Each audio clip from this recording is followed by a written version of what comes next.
নিউজে দেখলাম যে অ্যান্ড্রয়েড টিভির যে বক্সগুলো আছে, অর্থাৎ ওই এমআই বক্স বা বিভিন্ন কোম্পানির আছে, ওগুলো চায়না থেকে আসে। এগুলো এখন বর্তমানে বড় পরিসরে একটা বড় বিজনেস। অ্যান্ড্রয়েড টিভির যে বক্সগুলো, আপনারা সাধারণত আমরা কি করি, একটা এলইডি টিভি ছিল পুরনো, ওইটাতে একটা এইচডিএমআই পোর্ট আছে। আমরা ওই এলইডি টিভির যে বক্সটা কিনে এসে অ্যান্ড্রয়েড টিভির বক্সটা ওইটাতে কানেক্ট করলে ওই টিভিটাতে ওয়াইফাই দিয়ে অ্যান্ড্রয়েড টিভির মতো সব টিভি চ্যানেল টানেল দেখা যেত আর কি। সেটা এখন বর্তমানে দেখা যায় না। একটা নিউজ দেখলাম যেটাতে র্যাব এবং ইয়ারা গিয়ে ধরলো বিটিআরসি থেকে, যে এটা নাকি বাংলাদেশে সম্পূর্ণভাবে অবৈধ।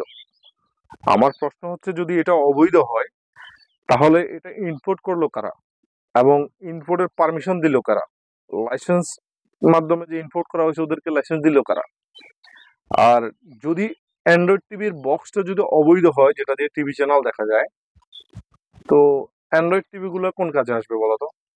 অ্যান্ড্রয়েড টিভি তো অবৈধ, তাহলে অ্যান্ড্রয়েড টিভি অবৈধ 100%। অ্যান্ড্রয়েড টিভিটাও অবৈধ। অ্যান্ড্রয়েড টিভি বন্ধ করে দাও। তা আমরা যারা অ্যান্ড্রয়েড টিভি নিছি, আমাদের অ্যান্ড্রয়েড টিভি গুলো এখন বর্তমানে বেকার। এই যে দেখো, যমুনা, ওয়ালটন, সিঙ্গারের টিভি গুলোতে অ্যান্ড্রয়েড সিস্টেম নাই। সবগুলোতে আছে। হ্যাঁ, বক্সগুলো তো ডাইরেক্ট এআই করা। ওদের টিভিটাই স্মার্ট টিভি। স্মার্ট টিভি বলতে কোনো টিভি নেই ভাই, স্মার্ট টিভিটার নাম দিছে। ওটা সিস্টেমটা কি চলে? সিস্টেম কি স্মার্ট সিস্টেম? এখন ওইটাই যে সিস্টেমটা রান করতেছে ওইটাই অ্যান্ড্রয়েড। এখন এই জিনিসটা এগুলো করছে কোনে? এটা করছে কি, এটা কিভাবে করলো আমার তো জানা নাই। আমার তো এটা, আমরা তো এটা বলতে পারবো না। এখন যে অ্যান্ড্রয়েড টিভি যে সমস্যাটা, এটা বক্স গুলা তারা ধরে, এটা ধরো ঠিক আছে, তো বক্স গুলো ইনপুট করছে কোন? দোকানদার কি, একজন দোকানদার মাল বিক্রি করবে, বড় বড় ব্যবসায়ীরা ইনপুট করে, বা দোকানদার, আমি বলি দোকানদাররা ইনপুট করছে। দোকানদাররা যদি ইনপুট করে, আর এটা দোকানদারের লাইসেন্স আছে, দোকানদার এটা ইনপুট কি দোকানদারকে হাওয়া দিয়ে উড়ে নিয়ে আসি দোকানে ঢুকে ফেলছে?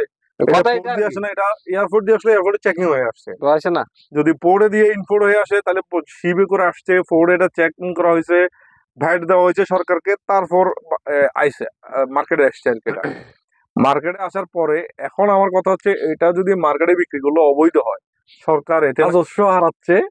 এটা কিভাবে আমি বুঝলাম না। একটা জিনিসের ভ্যাট ট্যাক্স সবকিছু দেওয়ার পরে বাজারে আসে, সেটা বিক্রি হচ্ছে, এবং এটা দীর্ঘদিন যাবত বিক্রি হয়ে আসতেছে। এবং মোটামুটি বাংলাদেশে যতগুলো ইলেকট্রনিক্স কোম্পানি আছে, অর্থাৎ টেলিভিশন সেল করে এমন যত কোম্পানি আছে, টেলিভিশন প্রোডাকশন করে মার্কেটে সেল দিতেছে, তাদের সবগুলো কোম্পানিতে বর্তমানে অ্যান্ড্রয়েড টিভি আছে।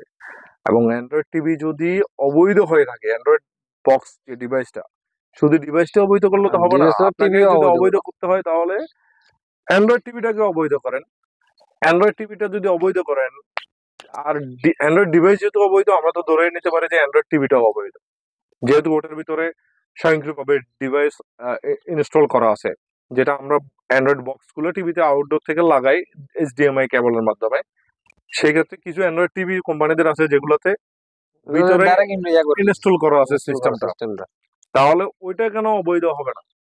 আমরা কেন অ্যান্ড্রয়েড টিভি কেনার পর বাংলাদেশে সরকারি পারমিশন নিয়েই তো এগুলো বাংলাদেশে আসতেছে? এমন তো না যে এগুলো হাওয়ায় চোরাই পথে এসে লক্ষ লক্ষ পিস বাংলাদেশে সেল হচ্ছে। চোরাই পথে আসতেও আসতে পারে, সেটা আমার জানা নাই। যদি আপনাদের কারো জানা থাকে কমেন্টে জানাবেন। এটা তো সম্পূর্ণরূপে মনে হচ্ছে এক ধরনের মানে জালিয়াতি হচ্ছে আমাদের সাথে, পাবলিকের সাথে। কারণ আমরা অ্যান্ড্রয়েড টিভি কিনছি শখ করে, টিভি চ্যানেলও দেখবো, প্লাস অন্যান্য প্রোগ্রাম গুলো ইউটিউব আমাদের বাচ্চা কাচ্চা আছে, সবকিছু দেখতে পারি আমরা এখানে। যেহেতু অ্যান্ড্রয়েড টিভি নিছি, যেটাতে আমরা জানি যে অ্যান্ড্রয়েড টিভিতে সবকিছু দেখা যায়, টিভি চ্যানেলও দেখা যায়, প্লাস সবকিছু দেখতে পারি আমরা। সেখানে এখন বর্তমানে আসি, এই যে নিউজে দেখলাম সবকিছু নাকি অবৈধ। তো এই বিষয়ে কারো যদি মতামত থেকে থাকে তাহলে অবশ্যই কমেন্টে জানাবেন।